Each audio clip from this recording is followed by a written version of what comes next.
No passive victim here. That's a message from Iran as tighter international sanctions are threatened. Is this saber-rattling or a real threat? Will Tehran ever give in to demands to open up its nuclear program to full international gaze? And should it? This is Inside Story.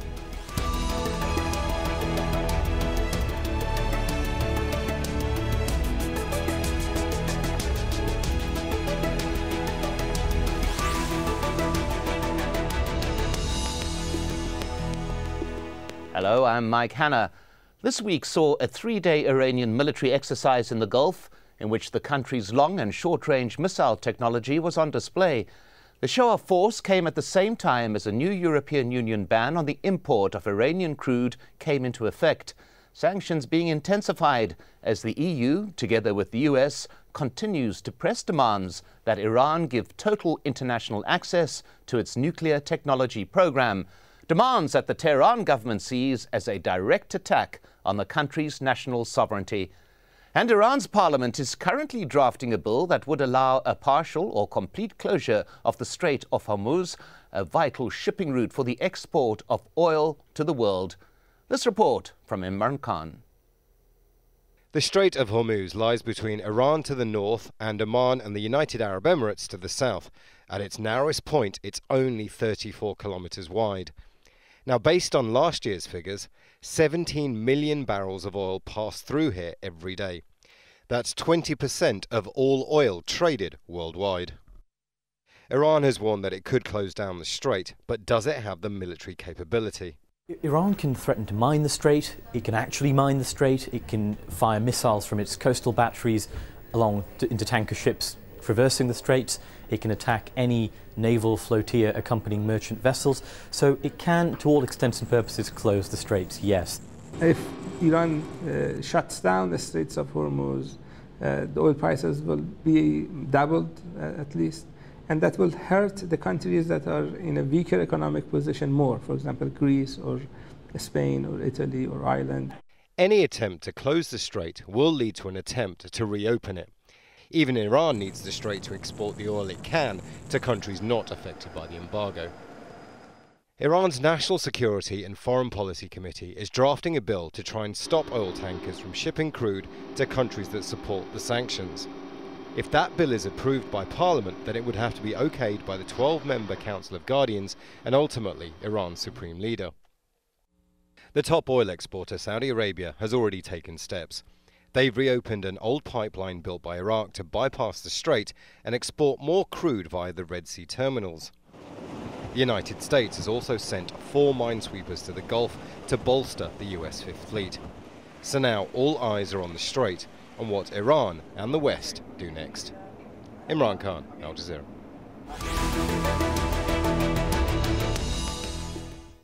So, will Tehran give in to the demands because of increasing pressure? For more on this, we're joined by our guests. In London, Mamdouh Salameh, an international oil economist and an energy consultant for the World Bank. In Tehran, Sadegh Zibakalam, Professor of Political Science at the University of Tehran.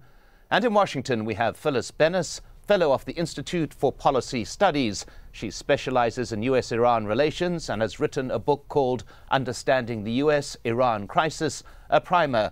Welcome to you all. Let's begin in Tehran with Sadegh Zibakalam. A warning of an attack on US bases, threats to close a waterway through which some 20% of global oil moves. Is this posturing or is it a real threat? Bismillah ar-Rahman ar-Rahim. No, it is not actually posturing, and Iran is not bluffing. What the Iranians are saying is that, look, if you push us into a corner and if you leave us no alternative, then we have to take drastic action. Now, drastic actions, drastic measures could mean blocking the Strait of Hormuz, because Iran has shown willingness during the past few months, during the 5+1 negotiation in Baghdad and recently in Moscow and 2 months ago, Istanbul. Iran is willing actually to cooperate quite positively and sincerely with the West. But I think it's up to Washington to decide what Washington really wants to do with Iran. Whether sometime we feel that Washington is trying to capitulate Iran and is not considering what the Iranians are saying, what the Iranians are doing, what the Iranians are offering, simply to put pressure on Iran for Iran to give in and to wave a white flag towards the United States. Well, that's impossible. Well, Phyllis Bennis in Washington, is this all about the US and other Western forces attempting to batter Iran into submission? Well, I don't think there's any question that the Iranian escalation of rhetoric and these military moves are very much in response not only to the escalation in sanctions imposed by the US and the European Union, but also to the US military moves in the Gulf. In the last several days, the US has quite publicly brought in new naval assets in the Gulf and has announced plans for more. So I think there is a great deal of danger here. I think actually, in answer to your earlier question, Mike, is this posturing or is this a real threat? I think the answer is both. I think it is posturing, but that doesn't mean the threat isn't real. The Strait of Hormuz is an incredibly narrow place. I don't think it's real as a threat because Iran wants it to be. I don't think Iran has any intention of closing the strait. That would also impact terribly on Iran's already sanctions-limited oil exports.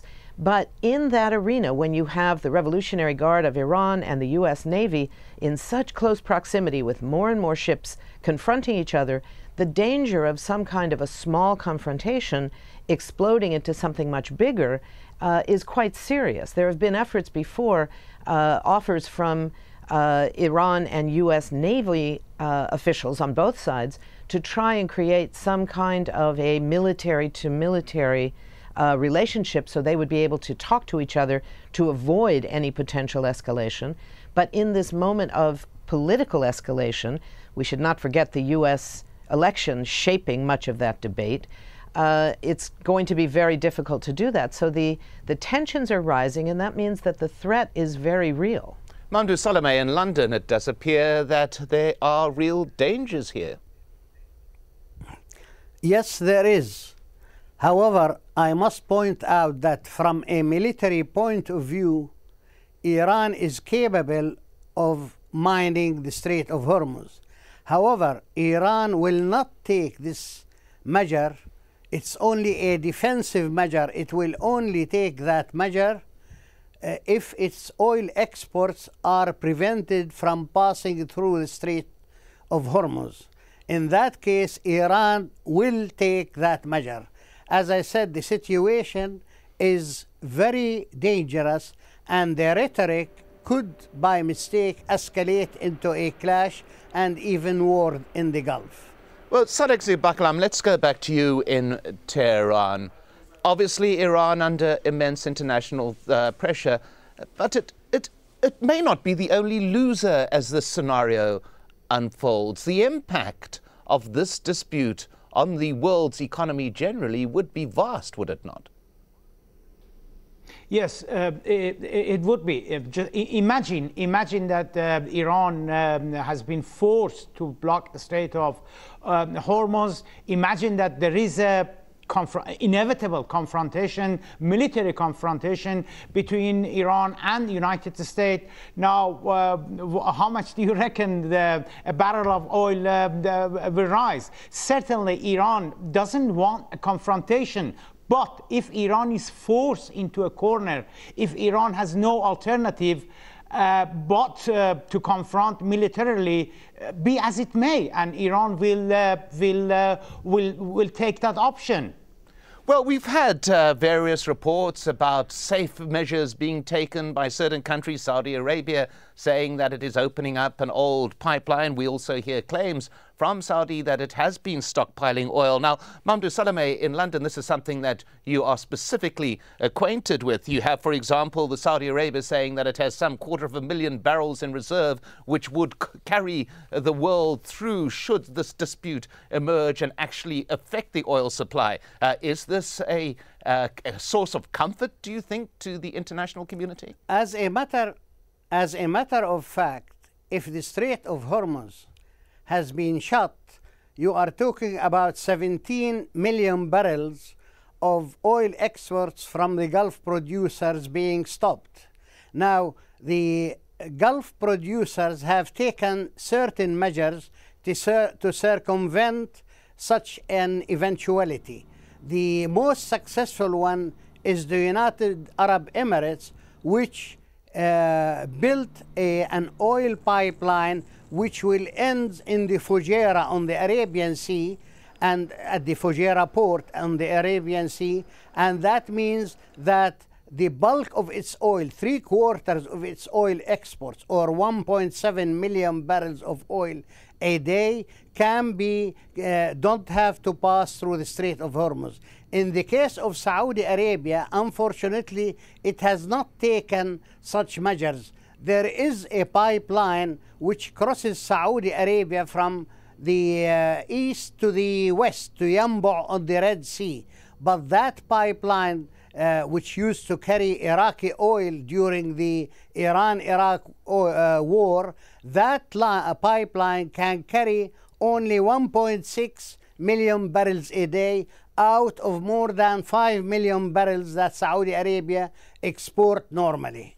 Well, Phyllis Bennis in Washington, I mean, we're hearing here an outline of potential economic catastrophe should this dispute escalate into having an impact on world oil supplies. And yet it appears that the US in particular is pressing ahead with exerting pressure on Iran. Why, do you believe? There are a number of factors here, and I think it's very important that we keep in mind that there is still the potential of negotiations. What we need to be focusing on. This could avert the kind of military and economic and human, particularly human catastrophe that we're hearing about. The pressures on the Obama administration right now come from, number one, the election. So there's a great deal of pressure on President Obama to appear tough, not to put himself in what he would consider a vulnerable position by his opponents who might be saying, you're not tough enough on Iran. So there's pressure in that direction. There is pressure coming from Congress, where a number of members of Congress in both the House and the Senate have tried to pass legislation and have signed letters and statements that would essentially prevent any real negotiations by saying that the only acceptable negotiations would be those in which Iran concedes everything first as a precondition, something that is clearly not going to happen. And crucially, there is pressure from Israel. Unlike the run-up to the war in Iraq, in this situation, the Israeli pressure is very much at the forefront of this. Despite the fact that Israeli military and security leaders across the political spectrum have said that an Israeli attack on Iran would be disastrous and that they are against it, the top leadership in Israel, the top political leadership, Bibi Netanyahu and Ehud Barak, the defense minister, have made very clear that they are very much interested in the possibility of an Israeli and or a U.S. strike on Iran. The reason being not that Iran poses an existential threat, as they like to say, but Iran does pose a threat to Israel, and that is a nuclear-capable Iran, whether or not it ever moved towards building a nuclear weapon, something it has said it would never do, but even the capacity of doing so means that Israel is no longer the sole nuclear weapon state in the Middle East as it is today. It would lose the nuclear monopoly. And that is something that Israel does not want to give up.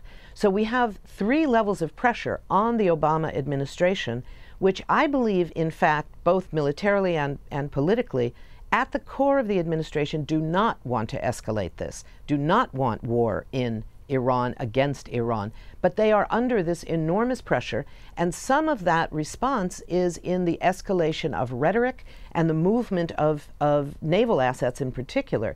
That raises the stakes enormously, because the smallest mistake, when you have a narrow strait filled with opposing ships, the smallest mistake could lead to a conflagration, even if those in charge in the White House don't want it that way. We'll return to some of those points in a moment, but first let's just consider the question of, do sanctions actually work? This week, for example, the website of Iran's state TV channel ran an online poll that offered a rare insight into Iranian political opinion, or purported to. It was subsequently removed after claims the source data was flawed, but it still raises some interesting points.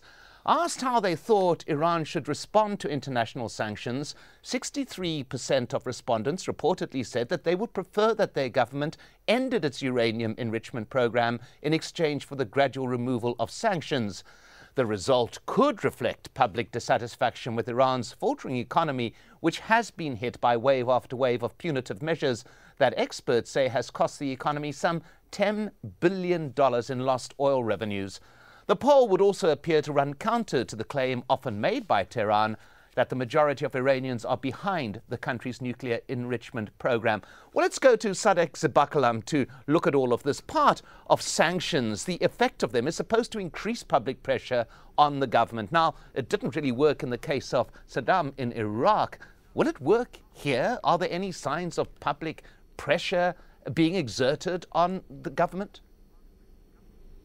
No, you see, it's really very difficult. I wish that the Western pressure were not so severe on Iran because of her nuclear activities.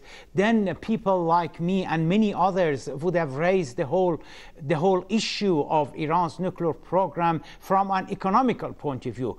But unfortunately, because of the Israeli agitation against Iran nuclear program, because of United States agitation against Iran nuclear program, Iran's nuclear program has become a very nationalistic, a very heroic issue.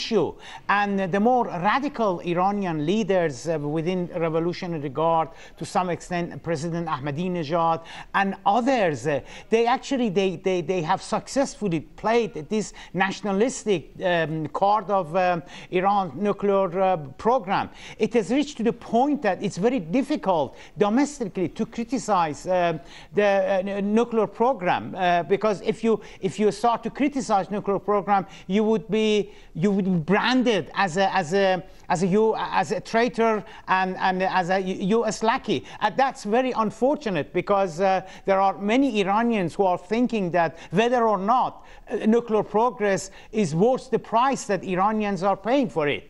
Well, let's go to Mamdouh Salameh in London. Now, we are talking here about, in a way, countries against countries, the EU, the US lining up against Iran, Israel featuring here as well. But where's the International Atomic Energy Agency in all of this? This is a supposedly neutral body which should be commenting or looking closely at these very issues that are of such great concern to the US and Israel and others in the region. Your view? Well, contrary to common wisdom, Iran does need nuclear power to replace 600,000 barrels of oil a day used today to generate electricity. Iran needs every single drop of oil to export. Consequently, there is a logic to their nuclear program. More than that, there is law and logic on their side. For instance, the International Non-Proliferation Treaty does permit Iran to enrich uranium. Of course, it doesn't permit it to enrich it to weapon grade. Nevertheless, it does permit its members to enrich uranium for peaceful use. Iran will go ahead with its nuclear program whether there are sanctions or not. It will not be deterred in any way by the sanctions, no matter whether the sanctions hurt. I happen to believe that the sanctions don't work, as we have seen against the intrusive sanctions and against Iraq.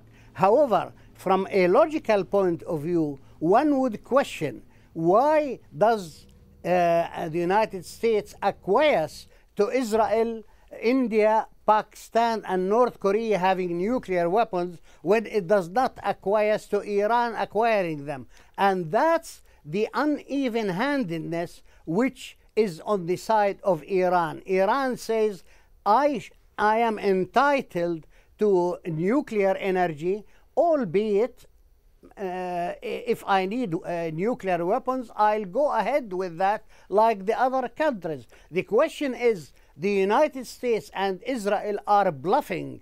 They cannot, at least Israel does not have the logistical ability to attack Iranian installations without the United States, and I don't think that the United States wants a war with Iran. Well, let's just pick up on something there, Mamdouh Salameh, because it links into something that Phyllis Bennis was talking about earlier, and one must comment as well here that you mentioned the Nuclear Non-Proliferation Treaty, to which Iran is a signatory and to which Israel, for example, is not. But those questions that you heard outlined there, Phyllis Bennis, it's still the why. The why does there appear to be this uneven hand in terms of determining or insisting what a sovereign country can do for its energy needs or not?